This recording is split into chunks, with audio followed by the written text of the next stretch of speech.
Hello and welcome to Georgia Bulldogs Live here on the Georgia Voice of College Football. I'm your host, Matt Green, my co-host over there, Bo Underwood. Bo, how we feeling tonight? I'm doing all right, man. The Bulldogs won. It was a weird one. It was kind of a rock fight, I guess. But Georgia came out on top, 11-1. So I can't complain too much. But how are you, Matt, on Black Friday?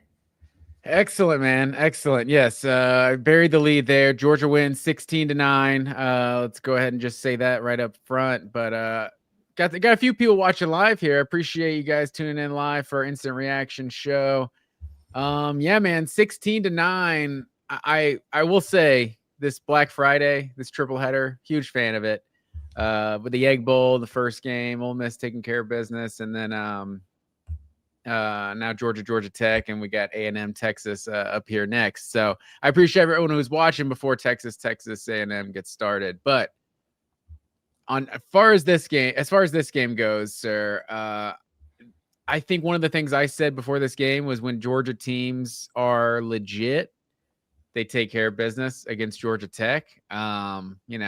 Take that for what it's worth. Maybe this team's not legit. They had a hard time with Georgia Tech, but I was expecting, I do respect how good Tech has been this year. And obviously, this game went to 8 overtimes a year ago, but I was definitely expecting more of a blowout in this game. And that's not what we got at all. This one never really felt easy all the way until the very last play of the game when they actually got into territory for a realistic Hail Mary. So, wasn't easy at all, man.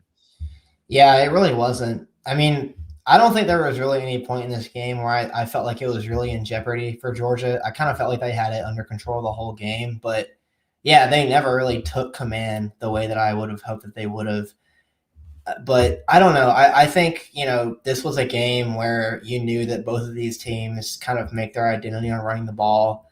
And, Georgia put such an emphasis on that this offseason that we're going to run the ball. And, I think this time last year, if Georgia had to win a 60-minute rock fight, grind type of game against Georgia Tech, I'm not sure if they would have been able to do it. I think the fact that they were able to, keep the ball on the ground as much as they did and control time of possession as much as they did while sustaining 2 key injuries on their offensive line, I still think that's a pretty big deal that they were able to come out on top in this one. But yeah, I mean, for how much Georgia had been surging into this game and how much Georgia Tech's momentum had kind of been waning the whole time, you would have liked to see them kind of take this game, and really go for the jugular more than they did. But I don't know. It was a weird game, and it was a slugfest, I guess. But, Georgia came out on top, and that's all that matters. But, yeah, a lot of weird stuff that went on in this game, and there's a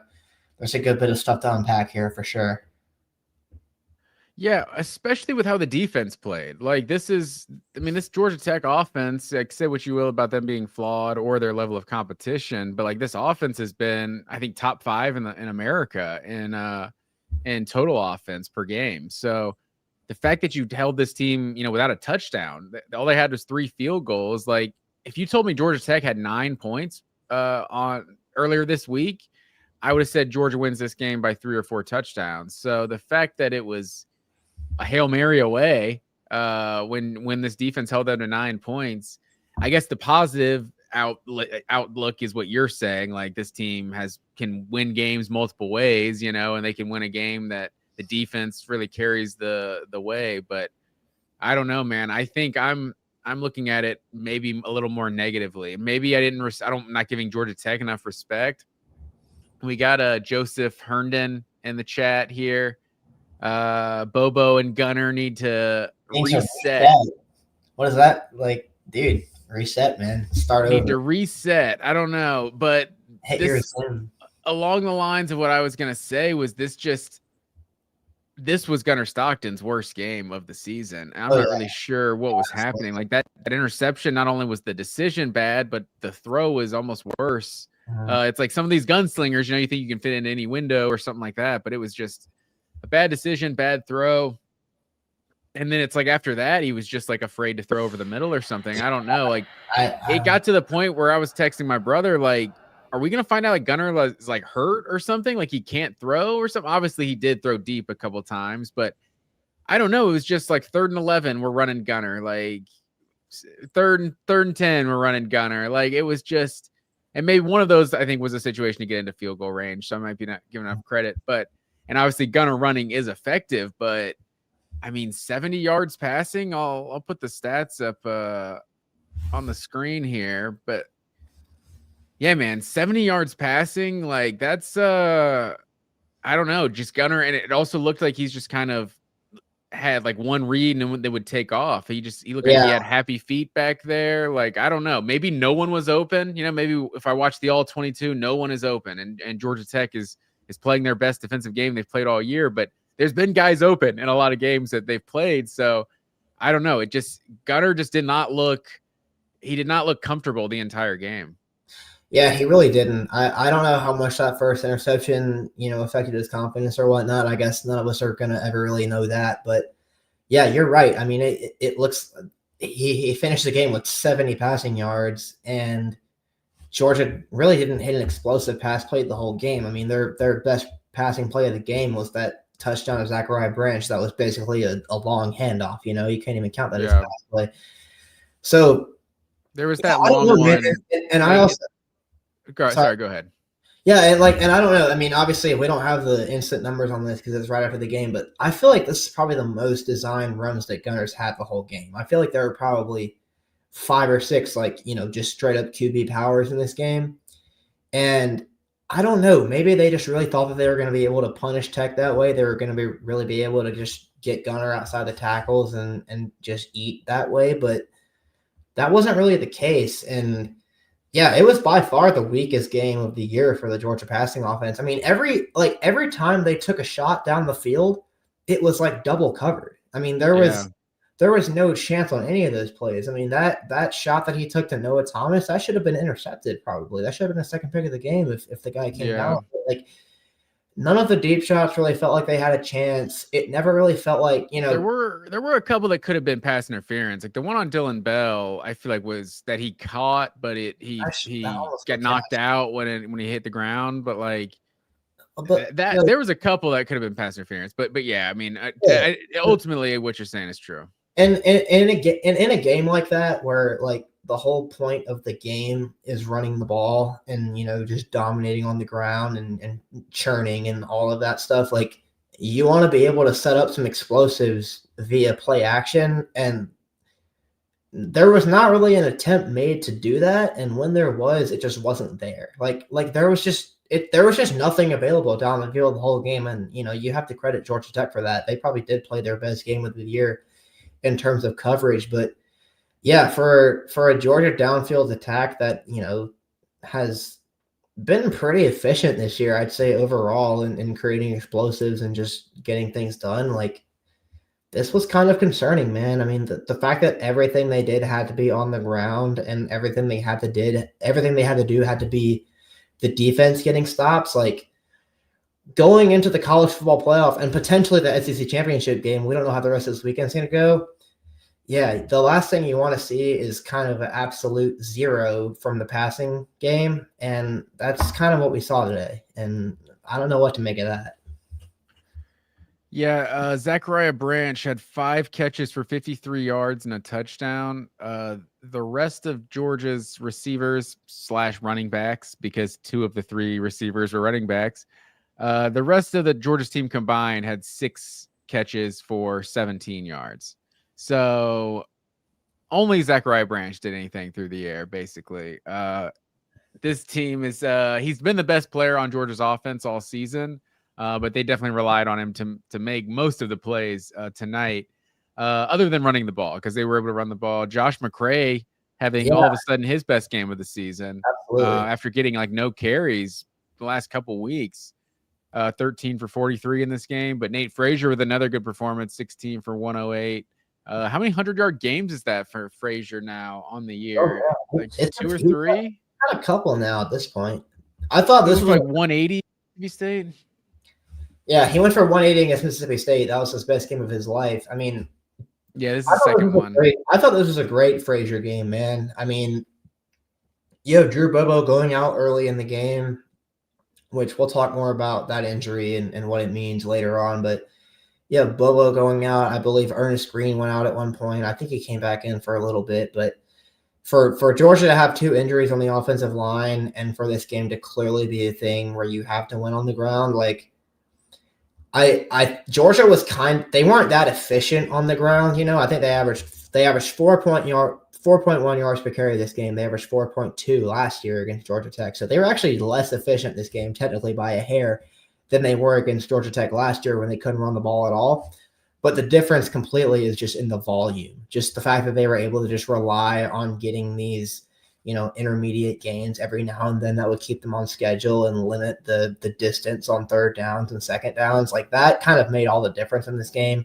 And that's kind of what allowed them to sustain drives. So Frazier, I think, took a huge step forward in his development because his whole thing, I feel like for his career, has been he's just kind of addicted to the explosive run where, he would kind of dance a little bit in the backfield where he shouldn't, and he would get brought down for a loss or two. But he did a really good job, I think, in this game of just keeping his nose ahead and just, churning forwards. And games like this are where you just need those little incremental gains, where you just need those 3 to 4 yard runs. And I think this time last year, I don't think Nate Frazier would have found those types of runs and those types of gaps and squeezed through them the same way that he did in this game. So I think Nate Frazier is kind of the MVP of this game in terms of how he was just able to keep things going. I know he probably only had a couple explosive runs here and there, but the difference between Nate Frazier last year and Nate Frazier this year, I think, is very apparent. What is an explosive run? Is it like 15 yards? Yeah. 10. Yeah. If it's like 8-yard runs, I feel like he had like 10 8-yard runs. But yeah, I feel like he just looked really good in this game. He was just gashing Georgia Tech. I guess Chauncey Bowen still not healthy, didn't get a carry in this game. Kirby Smart said he could have played. Okay. Game. I mean, I'm not that worried about him long term, but it was definitely disappointing to see him not out there. You got to think Georgia might have won that game a little bit more handily if Bowens was out there. But that's another credit to Frazier, I think. Without that change of pace in the backfield, McCray really stepped up. McCray had a good game, but Bowens is a better player than McCray. And Frazier did a great job shortening the load there because, I think Bowens' absence was definitely felt a couple times there. Yeah, I'm with you there. And I think the offensive performance, I feel like is, I don't know, what we all focused on because, I guess I'll go ahead and admit, Gunnar Stockton, he's not winning the Heisman Trophy this year. We can go ahead and take that off the table.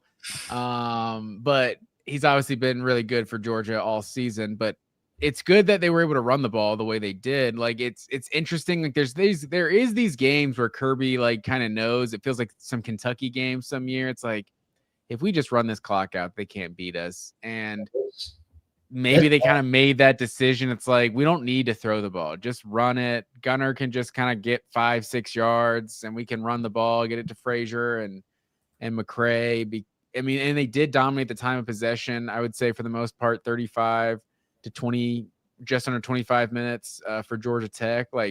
And Haynes King, what is he averaging coming into the season, coming into this game? Like, 1 billion yards, 300 yards passing and like 100 yards on the ground. Like, that's definitely the biggest positive of this game is that you held Haynes King in check, 19 of 27 for 181 yards, no touchdowns and a pick. Also had 10 carries for 39 yards. Like you held he's their entire offense and you held him in check. So not enough can be said about the defense, even if the offensive performance was very, left something to be desired. The defensive performance was impressive tonight. Yeah, Haynes King, when it's like second and long and third and long, just isn't a very good quarterback. Like he's really good at, running the ball, and they do a lot of misdirection stuff to get him opportunities to run the ball or get him on the move and play action or whatever. But like when it's like a passing situation and the defense knows and the offense knows and everybody in the stadium knows that you've got to throw the ball, Haynes King is just not a very effective passer, and I think we saw Yeah. it today. I think that really made all the difference on the defensive end. Is that Georgia was able to shut down the run and create longer distances on second and third downs that they just weren't able to do last year against Georgia Tech. And there was just nothing that Georgia Tech could really do. They didn't have an Eric Singleton type of guy on the perimeter, a kind of guy that you feel like you can throw it up to and he's going to make a play. Like Georgia Tech with no perimeter playmakers and with no threat of a run game is just super ineffective. And I think that's what you saw today. So credit to Georgia for shutting down the run game, and credit for the fact that CJ Allen played today was insane, dude. I was like writing articles this week about like, oh my God, like Georgia's run defense without CJ Allen is in trouble. Oh my goodness. And then at the 11th hour, they were like, oh, he's going to play actually. And, there from that point on, Georgia's defense kind of dominated the script of the game and just made things that much harder. And for as limited as Georgia's passing offense looked in this game, I really think Georgia Tech's flaws as an offense were exposed. Yeah, I think that's a good point. Like Georgia Tech came in averaging 204 yards a game against rushing yards a game against Power 4 competition, and you held them to 69 yards on the ground. Like that's a really impressive performance. This run D has really just become elite this season. I think they got to be. I think they were coming in averaging like 82 yards a game or something, which was like top 5 in the country coming into this game. Yeah. So this definitely improved that. So that's the positive for sure, is this performance of the defense. But as we're setting up here for Texas A&M and Texas here in the next like 10 minutes, sir. Yeah. Dude, we have a bot in our comment section. Look. What do we do about this? Do we get this we've out of here? Never had a bot before. This is big time. We're moving up in the world. We're on someone's radar. But yeah, did I lose Bo there? Lost Bo there for a second. I'm back. There he is. It was the bot. He kicked me off. You don't speak ill of the bots. Yeah, clearly. But so we're sitting here, Texas A&M, Texas is about to start in the next like 10-15 minutes. And after today's, sir, do you still have the same thoughts about wanting to play in the SEC championship? Yes. The Georgia Bulldogs. Like, yeah, obviously, dude. Like, I want to win the SEC. I'll never get behind this whole thing of like, actually, there's like, we shouldn't want to play in the SEC championship because of this and because of that. No, man. I think it's always a huge point of pride to win the SEC. It's the hardest conference. It just means more. It's the toughest road. And if they get a rematch against the Alabama Crimson Tide, especially, I think this whole team is going to get up for that in a way that they really can't get up for any other game ever. Like that, it's different, man. Yeah, I know that this was a concerning showing. I know that the passing offense was pretty just trash the whole game. I mean, Stockton never really looked like he shook off that first interception on the first drive, but I'm also not worried about that. I really think that the way this team is wired, like, they're not going to buy too much into one performance, especially in a game that they won. It'd be one thing if they threw for 50 passing yards in this game and they lost, but they won, and they did a lot of good things. I mean, the defense played great. The edge rushers played great. The run defense was outstanding. Like, right now, obviously, I think you have a lot of things to clean up, and you've got to be better through the air, but you get Bowens back. Hopefully you get the offensive line a little bit healthier. That Drew Bobo injury is definitely worth monitoring. That's going to be something that they're going to have to overcome because Malachi Tolliver is just not the same type of player at all. But, yeah, overall, yes, I still think this Georgia team can beat anybody in the SEC championship. And they're going to the playoff anyway. So, like, why not? I mean, like, it's not like if you feel like you can't beat somebody in the SEC championship, maybe you just shouldn't be feeling good about the playoff at all. And I know that nobody's going to be saying that. So, yeah, go hook them, I guess. I don't know. Yeah, that's fair. I just, after today, I don't I don't really want to play Texas A&M or Alabama next week. I wouldn't be confident about those games after this performance today. I mean, we got to see how they look, man. They've both got tough opponents themselves, you know. No, that's Like true. like it's the SEC. It's hard. Like it's hard. So I know that Georgia just played an ACC team, obviously, but this is not a performance that would like. I'm not gonna watch this game and be like, oh my god, there's no way that Georgia can compete with an upper echelon team or anything. I still feel pretty okay about it. I mean, we've seen what we've seen a bunch of really great Gunnar Stockton performances this year through the air. I'm not going to watch one bad game and just be out on the guy. Yeah, that's fair. Kirby is undefeated in rematches. What 1-0, once against Alabama, once against Auburn. Have they ever rematch? Has Kirby ever had a rematch when they won the first game? Yeah, Georgia ever? Texas last year. Oh, there you go. So 3-0 in rematches. So it would be a rematch versus Ole Miss or Alabama, but I don't know. A&M and Alabama would have to lose for Ole Miss to get in, and then Alabama's out of the playoff too. That could be madness, but I don't know, man. I think right now Georgia doesn't play again. They're at best like the 4 seed. Do you think it get a bye, and that at worst like the 5 or 6 seed and get a home playoff game? If Georgia loses the SEC championship, what's the worst thing that's going to happen? They're going to have they're going to have to host a game in the first round at Sanford Stadium. God forbid.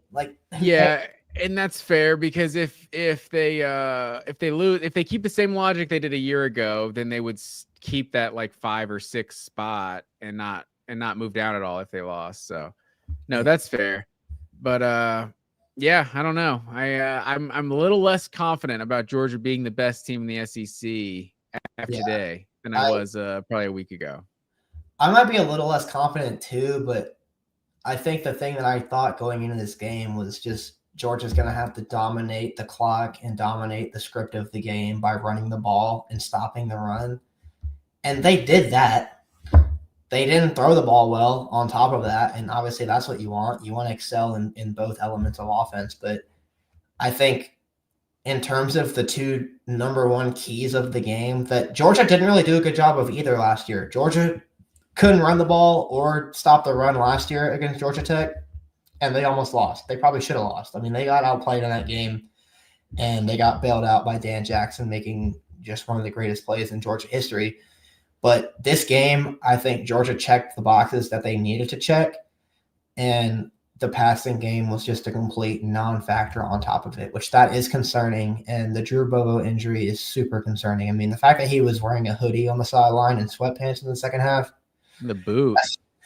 That's not a guy that looks like he's going to come back anytime soon, and that's really concerning. And, I mean, the Georgia between the tackles in the second half was way worse. I mean, I don't have the numbers on hand or anything to prove it, but I think you can just watch the game and be like, wow, they couldn't run up the middle in the second half. You know, they weren't the same team with Malachi Tolliver snapping the ball. So that would be the big concern for me going forward is the thing that this Georgia's team has been able to kind of rest its laurels on all year is like we can get 4 or 5 yards on first down and second down and, stay in favorable situations on third down. And if they're not able to do that, then yeah, I would start to be really concerned about the offense. But assuming Chauncey Bowens comes back, assuming the offensive line can kind of tread water a little bit without Bobo, I wouldn't be that concerned. But yeah, that would be my big problem going forward after this game is the injuries to the offensive line, because that's what the offense looked kind of bad earlier in the year, and that was why. So the fact that problem is resurfacing now is not good. Yeah, to your point, Georgia ended this game with 190 yards rushing. They had 145 at halftime. So they definitely did not run the ball the same way in the second half. And I think you kind of just mentioned the same thing, but I think this game was kind of alarming for how reliant Georgia appears to be on schedule, like to being on schedule. Like they were in 3rd and long a lot. and they sucked at it. And I didn't have any confidence in them converting any of those. Yeah. Like none of them were particularly close. Like you didn't have a play. Like I don't know. Like when this Georgia team gets into 3rd and long, unless you can get Zachariah Branch to hit a screenplay and pick up 15 yards, like that seems to be the only 3rd and long offense Georgia has. Yeah, the plan was literally like roll the dice and hope Zachariah Branch breaks 3 tackles, which, like, Zachariah Branch is a great player. He's really talented. Not a terrible gamble. Yeah, maybe he'll do that, 1 out of every 8 times, but that can't be your thing. And the fact that, and every single time they tried to go downfield, it looked ill-advised. Every single time they were throwing it down the field and trying to go deep, it looked like they were just throwing deep for the sake of going deep. It didn't look like it was a organic play. I feel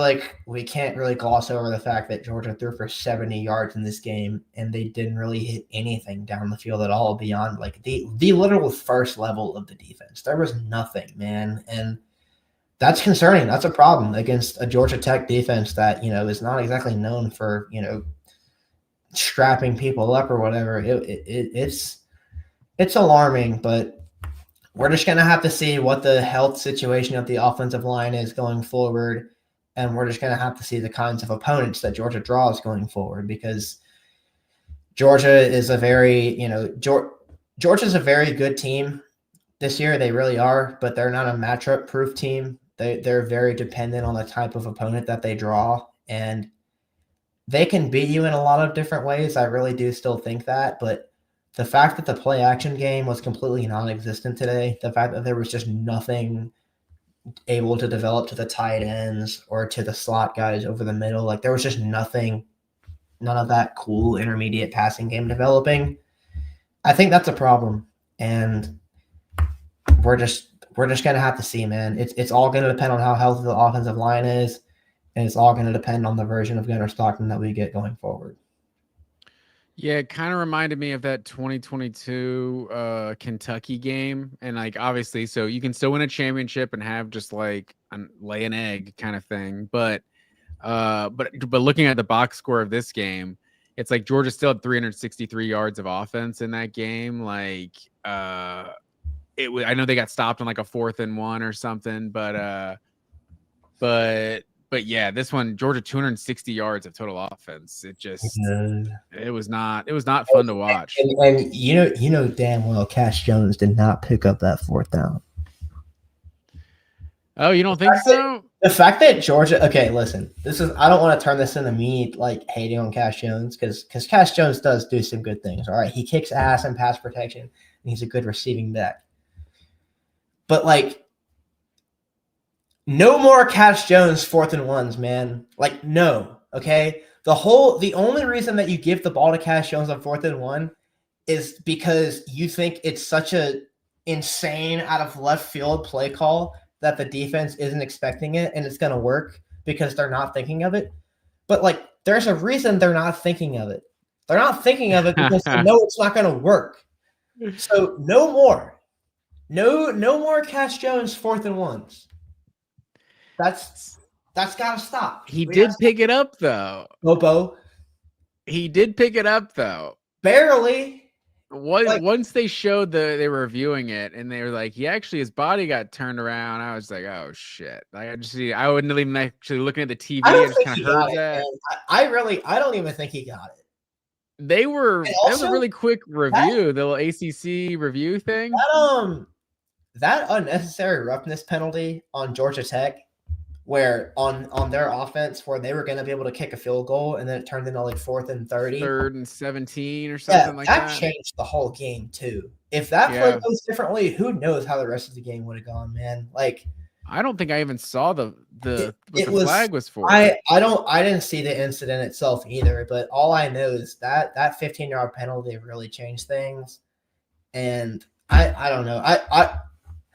I don't mean to be too negative about this game, because at the end of the day, as a Georgia fan, there was really no point in this game at all where I felt like Georgia was actually going to lose. It was like, we're playing Tech. Like, we never lose to Tech, and we especially don't lose to Tech because of the lines of scrimmage. And we're we're winning the line of scrimmage, not by much, but we are.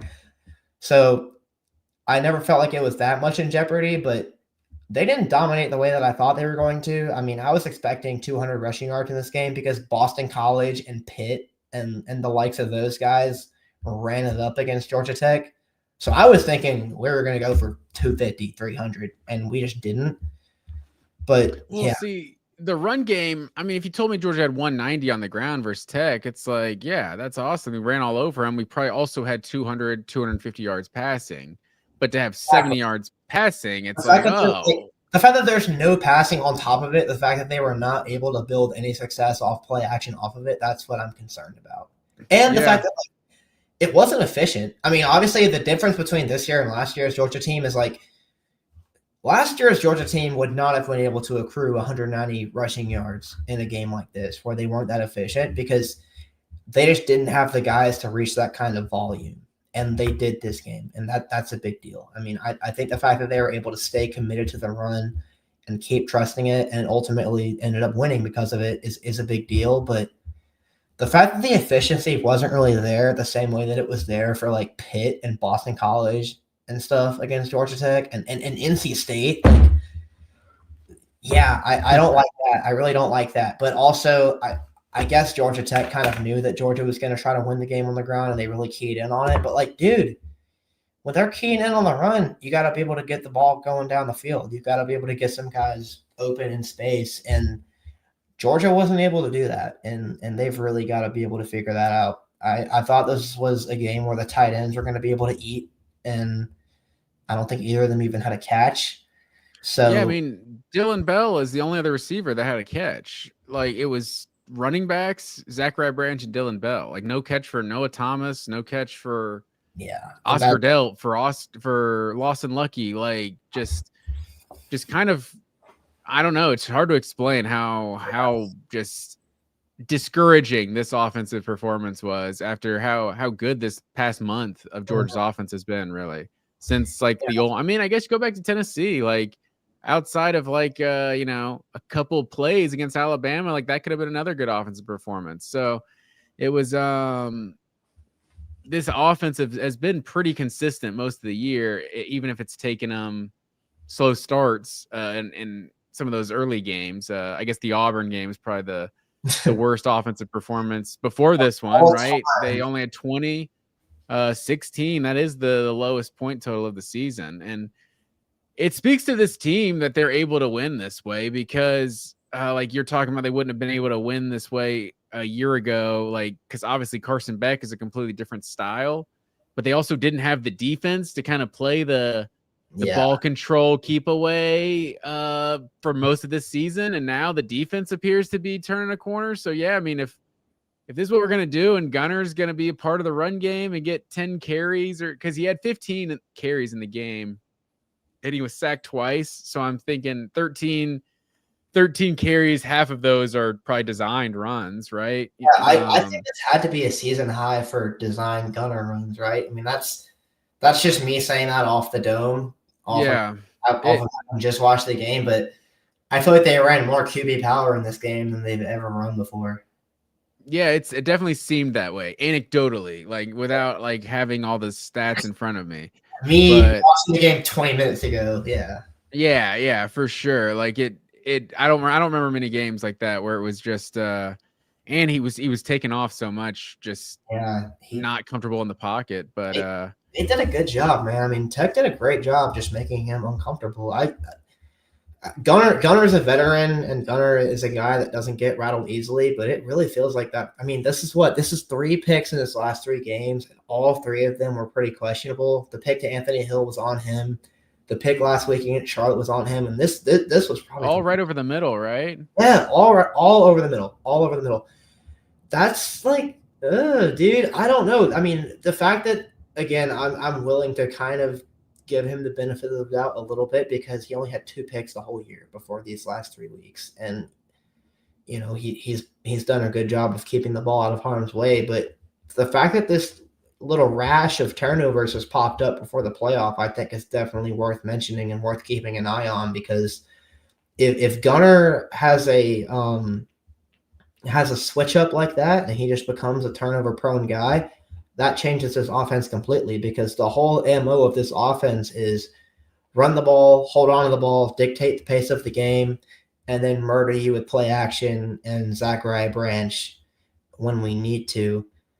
So yeah, that could be a problem, and especially if Georgia ends up getting A&M or Bama or Ole Miss next week in the SEC championship, or if they don't and they end up playing whoever in the playoff, like those teams are going to be able to punish you over the middle. Those teams are going to have good defenses over the middle. So if that whole area of the field becomes inaccessible to Georgia and it becomes it becomes turnover territory, so to speak, like that could shut down a lot of the offense. But Chauncey Bowen's coming back is going to be a big deal, and maybe that's what I'll hang my hat on as a Georgia optimist. Is like the run game is going to have a change of pace guy that's not just a pure power guy. Because as much as I do like Josh McCray and Cash Jones, and obviously they both have good plays in this game, when Josh McCray comes in the game, you know what it's going to be. You know it's a short yardage power situation. Same thing with Cash Jones. Cash Jones comes in the game, you know it's going to be pass protection. You know it's a passing down. Chauncey Bowens comes in the game, you have to prepare for whatever. And I think that does make a big difference. So I think it all just depends on how efficient Georgia's running game is able to be and whether or not Gunnar Stockton can still attack the middle of the field. Because if they regress to being a screen-only team and then like shots just to take shots type of team, we might see more games like this. So Yeah. I don't know.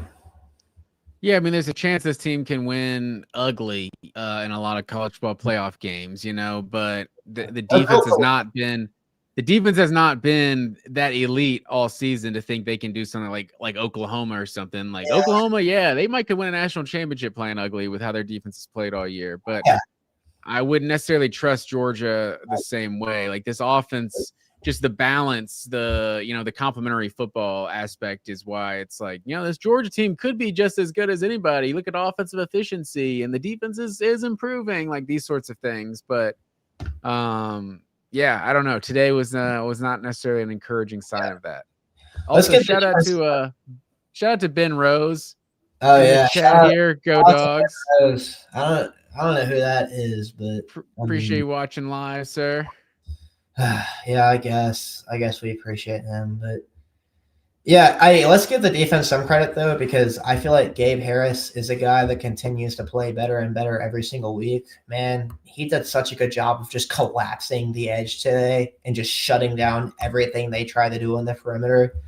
I thought this was a really good Contavious Johnson game too. Like, as much as I was just putting down the edge rushers this whole year, the whole first 2 months of the season, they have really played a really good ball lately. And that could be another big difference maker. That could be something that could kind of neutralize these struggles on offense that have kind of popped up lately. Is like those guys are starting to play really good ball, man. Gabe Harris is he's a stud right now, and he was not a stud in October, and certainly not in September. So that's a big development for this defense too. Yeah, absolutely. Gabe Harris was clearly a safety. I don't know how they're gonna call that not intentional grounding in the end zone. Like that was obvious right there. But they never grounding, man. Only on Georgia, sir. They only call it on us. Hudson Mason would like a word. I'm still bitter. Yeah, come on. I'm so bitter about the South Carolina game from 11 years ago. But yeah, man, that's about all I got for this game. We still got a lot of things that Georgia needs to watch out for. Either Texas or Alabama, or Texas A&M or Alabama losing would put Georgia in the SEC championship. So we're going to be watching the Aggies. So I guess the Ole Miss will know tonight whether or not they're playing in the SEC championship, because they need both of them to lose. But Georgia, if we don't know tonight, there's a chance Auburn could shock the world and beat Alabama tomorrow night. But yeah, man, it'll be interesting. It'll be a good rivalry, an excellent rivalry weekend has been started already on Friday. But yeah, anything else from you, sir? Hook 'em. Rooting for the Horns, man. You want Georgia in the SEC championship. I wouldn't mind a little more time off, but here we are. Lane Kiffin not going to Florida. How about that, sir? Yeah, Man, Florida fans are coping hard. They thought they were gonna get him. Like any Florida fan that thought they were gonna like. You guys have been a freaking joke for 15 years. All right, like I started watching football like consciously when I was probably 9, 10 years old. Florida has not been good a single year that whole time, except for maybe one of them. So the fact that they thought they even had a chance of getting him was kind of crazy. So I guess he's just going to LSU now. But yeah, no, good for Florida, man. Hope you guys find the perfect coach for you. All right. Hope you find the man of your dreams this offseason in the coaching. And he's always the number one choice all along. Yeah, whoever it is. You better go get the hottest coach in Group of 5. All right. And I think that carries you to the promised land. I think that's the discouraging part about it if you're Florida, because last time, because I made this remark among my my Florida friend that LSU's a better job than Florida, because look, last time y'all were open at the same time, y'all got Billy Napier. Construction is a better job than Florida. But I was like, y'all, last time they were open at the same time, you got Billy Napier. They went out and got Brian Kelly from Notre Dame. Like, y'all are very different jobs. But the justification was always that, but Billy Napier was our number one guy. We just chose wrong. We really wanted Billy Napier. But it's like, you can make that justification. Whatever, that could be true. We made the wrong choice, but this was our number one guy. There's no justifying that. There's no spinning this Lane Kiffin situation. It's obvious that was your guy and you didn't get him. They're gonna hire Bob Chesney and be like, we always wanted him. Like that's what they're gonna do. Yeah, John Summerall, I think, is the one people talked about from Tulane right now. That's gonna be the belle of the ball for them. That's gonna be the big hire in Florida history. We'll see. I wonder, just thinking out loud, and we'll wrap up the show here. Crafting Cows parlay hit. Congrats, Crafting Cows, sir. I'm sure you didn't bet on Georgia, 13 minus 13.5 or whatever it was. Okay. But I wonder if Lane Kiffin, if his relationship with Kirby Smart influenced him at all. That, like, do you want to be, or just Kirby Smart in general? Like, do you want to be at the place that their number one rival is Georgia and the best coach in college football, or an equal job out in LSU that doesn't have to play Georgia every year? Like, I don't know. Who knows? Might have played a part in the decision. Just thinking out loud here, but ultimately he doesn't want to go to Florida, and that's awesome for a couple of Gator haters over here. But that's all I got for tonight, sir. We'll come back at the good people. I guess we'll do Monday at 7:00, whether or not Georgia has a game next week. We'll still come to the people live Monday at 7 Eastern time. So tune in. I appreciate everyone who's tuned in live. Like, share, subscribe, tell your family, tell your friends, all that good stuff. Georgia, voice of college football here. But yeah, Bulldogs win, clean old fashioned hate, 8 in a row. It's good stuff, sir. But as always, go Dogs. Go Dogs. Hook 'em. War Eagle. I don't know about all that. College football is even more exciting when you've got some action on the line, and the games are even better when you're cashing in. And the voice of college football is the place to be to get the greatest value. Start with my picks.